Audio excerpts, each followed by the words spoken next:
Assalamualaikum warahmatullahi wabarakatuh. Konnichiwa, hajime mashite, watashi wa Abuzar desu.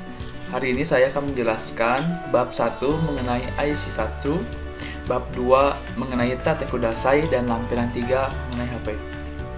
Selamat menyaksikan. Bab 1. Aisatsu. Dalam bahasa Indonesia berarti salam. Bagi pembelajar pemula sangat penting menguasai salam dalam bahasa Jepang, karena orang Jepang lebih banyak menggunakan aisatsu dalam kehidupan sehari-hari daripada orang Indonesia. Bagi masyarakat Jepang, orang yang biasa menggunakan aisatsu terkesan positif. Bahkan orang Jepang menilai sikap dan sifat seseorang dari penggunaan aisatsu.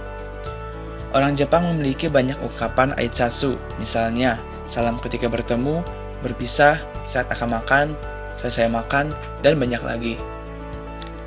Tetapi dalam kesempatan ini, saya akan memberikan materi salam yang paling mudah dulu, yaitu salam ketika bertemu dan berpisah.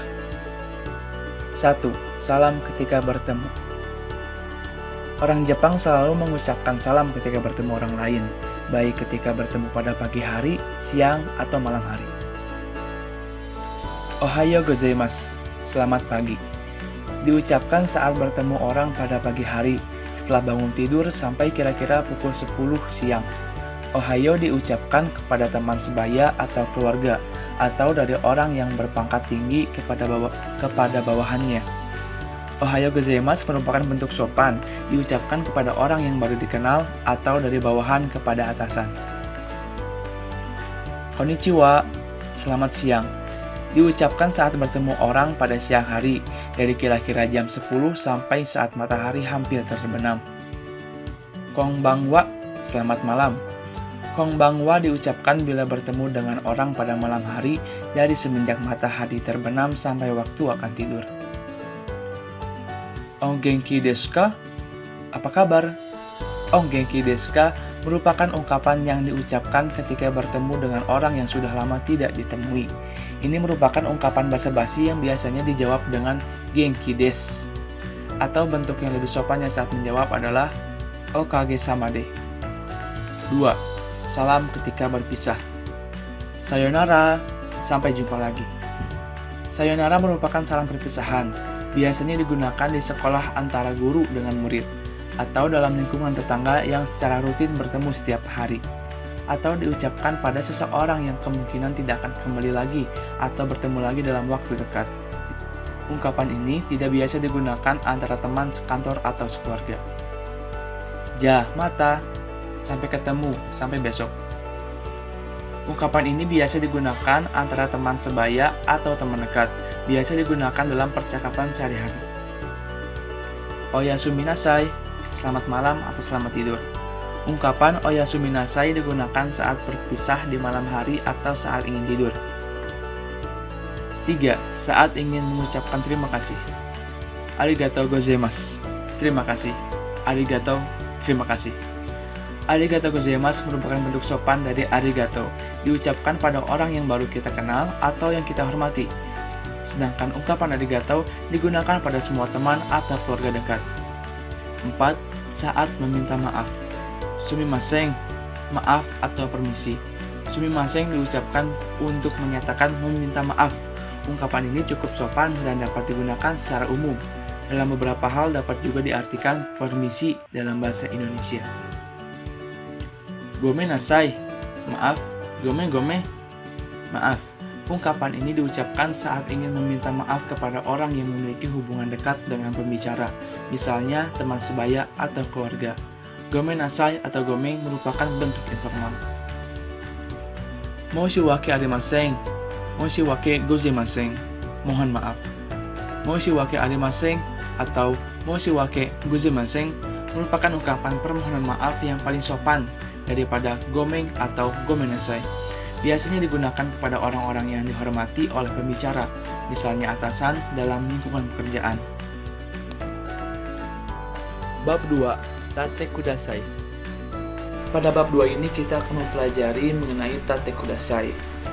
Jadi, Tate Kudasai ini adalah pola kalimat yang digunakan saat pembicara meminta tolong atau mempersilahkan suatu aksi atau kegiatan yang dijelaskan kepada lawan bicara dengan atau secara sopan. Pada bab 2 ini akan dibagi menjadi beberapa kelompok. Kelompok 1 berakhiran u, ku, su, nu, bu, mu, gu, ru. Jadi pada kalimat yang berakhiran u, ku, su, nu, bu, mu, guru akan berubah sesuai dengan akhirannya.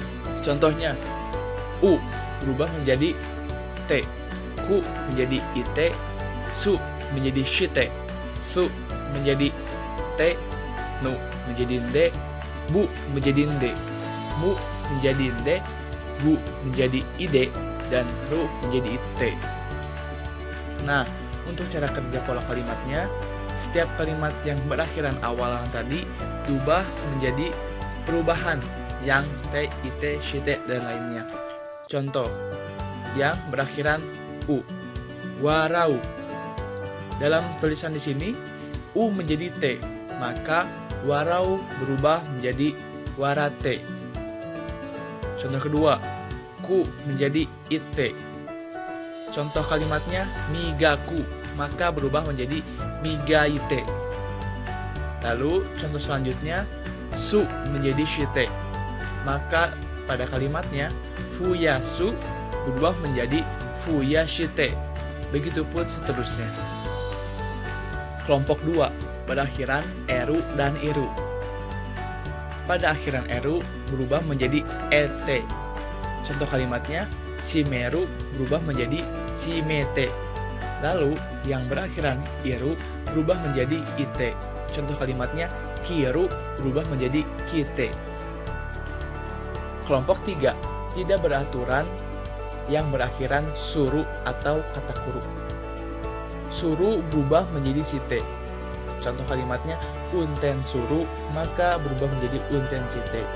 Dan kuru langsung berubah menjadi kite. Ini adalah beberapa contoh kalimat pengaplikasian kata ite kudasai.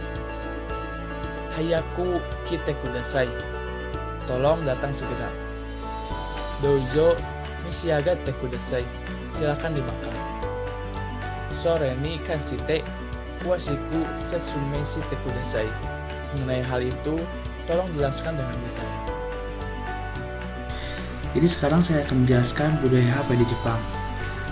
Pertama, saya akan menjelaskan perbedaan utama HP di Jepang dan di Indonesia. Yang pertama, tidak dijual bebas. Sangat berbeda dengan situasi di Indonesia, di mana HP dibeli dengan bebas tanpa persyaratan apapun dan tanpa batasan umur. Asal ada uang, siapapun bisa membelinya, serta menjualnya kalau sudah tidak terpakai. Namun di Jepang, menerapkan aturan yang sangat berbeda.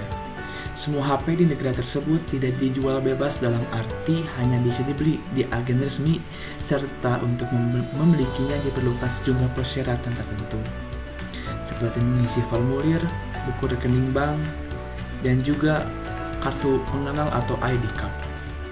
Yang kedua, sebagian besar adalah pasca bayar.